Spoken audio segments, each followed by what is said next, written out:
आज के इस वीडियो में बुनियादी प्रशिक्षण केंद्र बेतिया पश्चिमी चंपारण में आयोजित नवनियुक्त सिपाहियों के यातायात से संबंधित विषय में पूछे गए प्रश्न एवं उनके उत्तरों को देखते हैं। प्रश्न की कड़ी में प्रथम प्रश्न है, यातायात ड्यूटी के क्रम में पीक आवर्स शीर्ष समय पीक आवर्स का समय क्या होता है?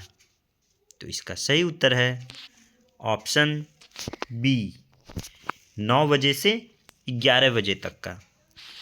दूसरा प्रश्न है, कर्व लाइन किसे कहते हैं?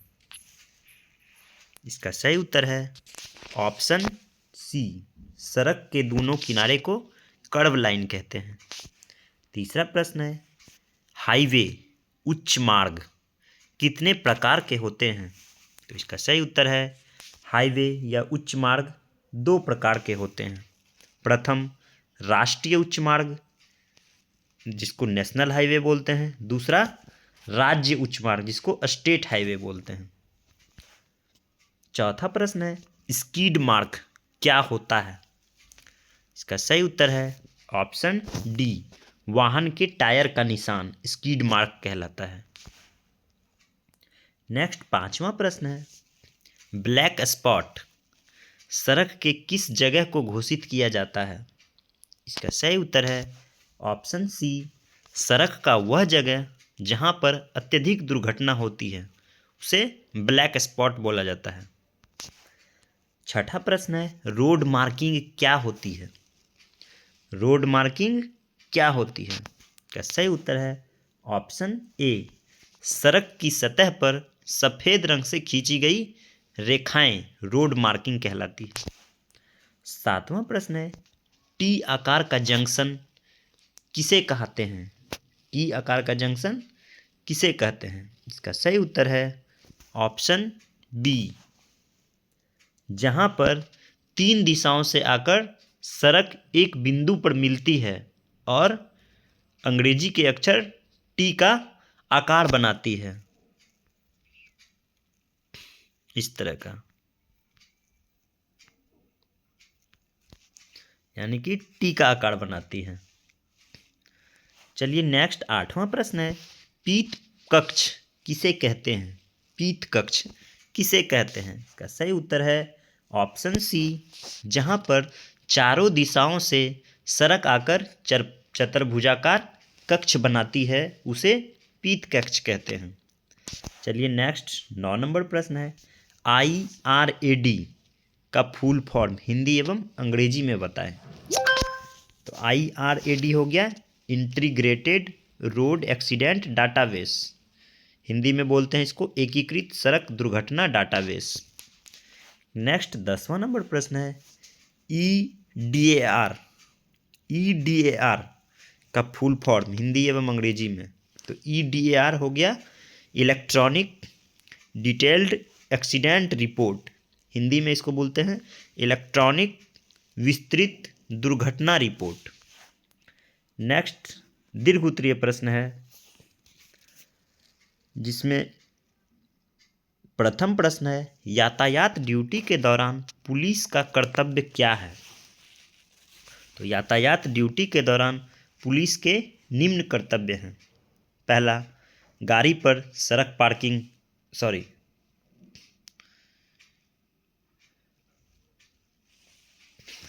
पर गाड़ी पार्किंग नहीं करने देना।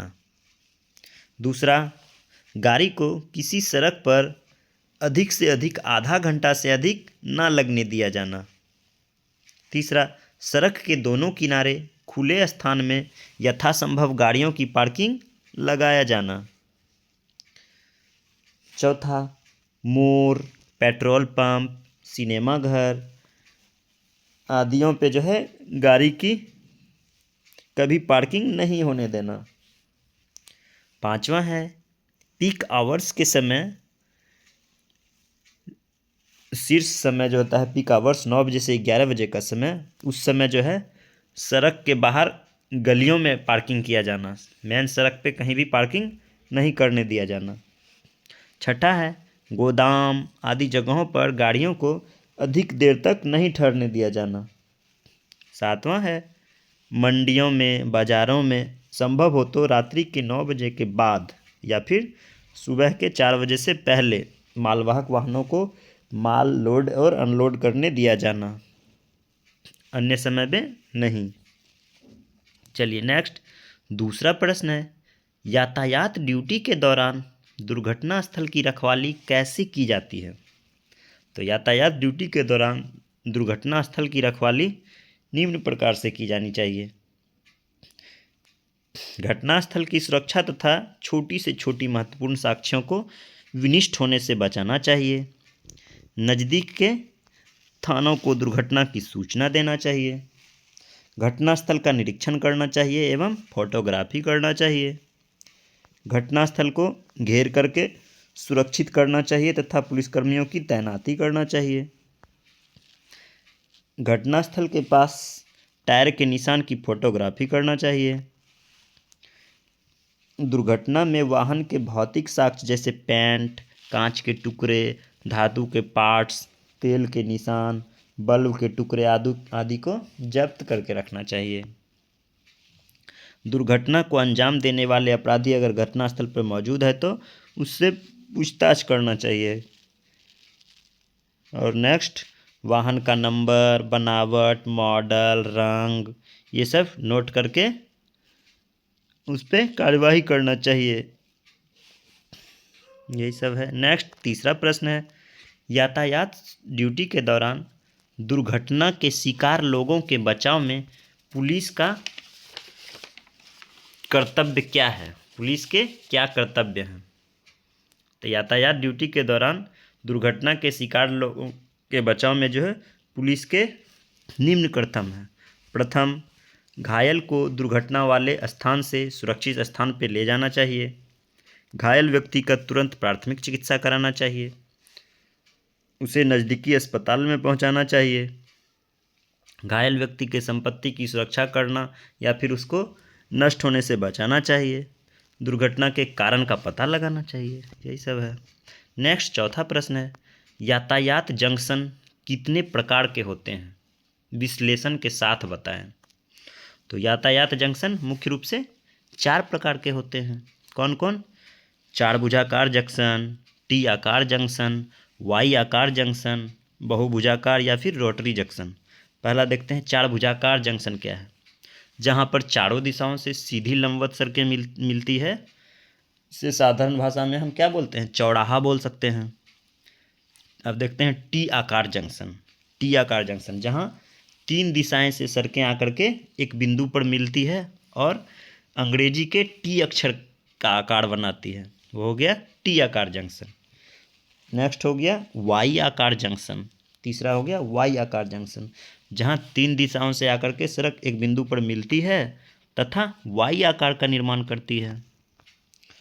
नेक्स्ट, चौथा है बहुभुजाकार जंक्शन या फिर रोटरी जंक्शन, जहाँ पे 4 दिशा से अधिक दिशा से आकर के सड़कें एक निश्चित बिंदु पर मिलती है, उसे बहुभुजाकार या फिर रोटरी जंक्शन कहते हैं। चलिए नेक्स्ट और अंतिम प्रश्न है 5वां प्रश्न, यातायात नियंत्रण के लिए सड़कों पर लगाए गए उपकरण एवं चिन्ह के बारे में बताएं। तो यातायात नियंत्रण के लिए सड़कों पर लगाए गए उपकरण जैसे हो गया ट्रैफिक सिग्नल, स्पीड ब्रेकर, और चिन्ह में संकेत में हो गया बाध्य सूचक संकेत जिसको मैंडेटरी साइन बोलते हैं। दूसरा चेतावनी सूचक जिसको कॉशनरी साइन बोलते हैं। नेक्स्ट, सूचनादायक चिन्ह जिसको इन्फॉर्मेटरी साइन बोलते हैं। और इसमें उपकरण के अलावे भी कुछ होते हैं जैसे माइल स्टोन हो गया, मील का पत्थर जिसे बोलते हैं, जिसपे कि किलोमीटर अंकित रहता है कि कोई भी शहर कितने किलोमीटर दूर है। इसी में होता है रोड मार्किंग, और होता है central divider, zebra crossing, rotary टापू, डाइवर्सन टापू, चैनलाइजर टापू, विश्राम टापू, यही सब। चलिए यातायात से संबंधित प्रश्न समाप्त हुए। इसी तरह का वीडियो पाने के लिए हमारे YouTube चैनल को सब्सक्राइब करें। धन्यवाद।